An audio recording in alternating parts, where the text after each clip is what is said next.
বাংলা আমার সর্ষে ইলিশ চিংড়ি কচি লাউ, বাংলা পার্শে মাছকে ধুয়ে জিরের বাটায় দাও। বাংলা ভুলি কি করে বাংলা বুকের ভিতরে, বাংলা ভুলি কি করে বাংলা বুকের ভিতরে।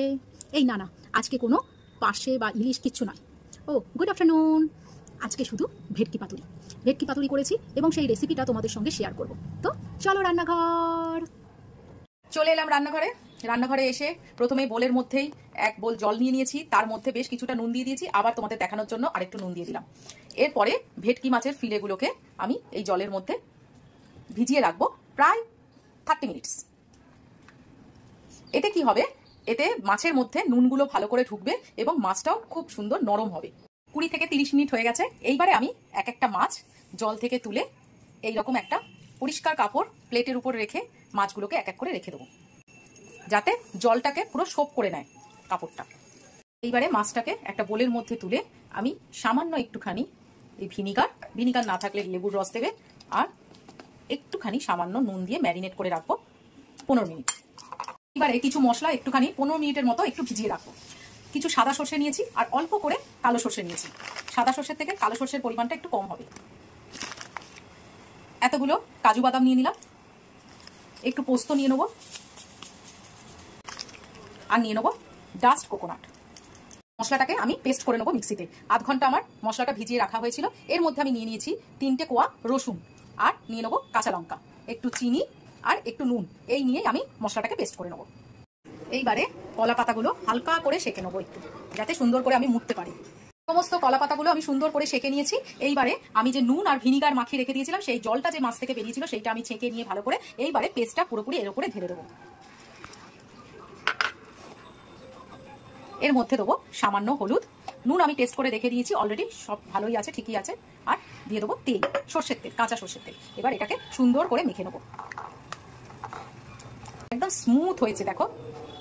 একটু জলের মধ্যে আধ ঘন্টা মতো ভিজিয়ে রাখলে না সব জিনিসগুলো, তাহলে বাড়বার সময় মিক্সি মানে কোনো শিলনোড়া দরকার লাগবে না, মিক্সিতেই হয়ে যাবে। সুন্দর একদম স্মুথ হয়েছে, আর কোনো তেতো ভাব হয়নি। একটু 15 মিনিট ম্যারিনেট করে রেখে দেবো। কলা পাতা নিয়ে নিয়েছি, ফটাফট এবার কাজ হবে। অনেক ম্যারিনেটের জন্য সময় দিয়ে দিয়েছি, আর পাচ্ছি না। এবারে ফটাফট কাজ হবে। এই দেখো, ফটাফট কাজ করতে গেলে এইরকমই অবস্থা হয়। একটু গ্রেভি নিয়ে নেবো।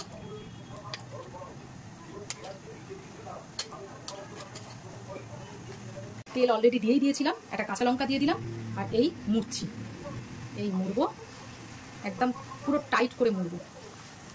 এই একটা ভাঁজ আর এই একটা ভাঁজ, এই ভাঁজটাকে একটু এরমভাবে দিয়ে তারপরে এই হচ্ছে আমার মোড়া। এবার এটাকে একটা দড়ি দিয়ে বেঁধে দেবো। আমি আজকেও রীতিমতো ভাপাবো, কোনো ভাজাভুজির কাজ রাখবো না, কারণ আমার ভাপানোটাই বেশি টেস্ট বলে মনে হয়। এই একটা হয়ে গেল, এরকম ভাবে সবগুলো করে নেবো। এখানে আমি জল অলরেডি বসিয়ে দিয়েছি, তার মধ্যে একটা ঝাঁঝরি নিয়ে নিয়েছি। জলটা অলরেডি গরম হয়ে গেছে। এরপরে আমি এই পাতুরিগুলো সব এক এক করে ঝাঁঝরির উপরে দিয়ে দেবো। আমার এটা হতে 15 থেকে 20 মিনিট লাগবে, এমনকি হতেও পারে আধ ঘন্টা লেগে গেল। দেখো আজকে ভেটকি পাতুরি যেটা হয়েছে তোমাদের সামনেই খুললাম। এইবারে একটুখানি ভেটকি পাতুরি নেবো। ওরে বাবা কি গরম রে বাবা। এই দেখো খাবো। অপূর্ব অপূর্ব, কি সুন্দর। যেরকম একটা সর্ষের ঝাঁজ, আর সেই রকম তোমার হচ্ছে আমার বর্জে কি যে সর্ষের তেল নিয়ে আসে কোন কোম্পানির ভগবান জানে, কি ঝাঁজ, যেরকম সর্ষে সেরকম সর্ষের তেলের, কিন্তু দারুণ লাগছে খেতে। মুখে পুরো ভেটকি মাছটা মিলিয়ে যাচ্ছে, বুঝেছ কি যে দারুণ লাগছে, কি বলবো। তো আমি খেয়ে নিই, আর তোমরা আমার রেসিপিটা দেখে একদিন করে ফেলো। তো টাটা।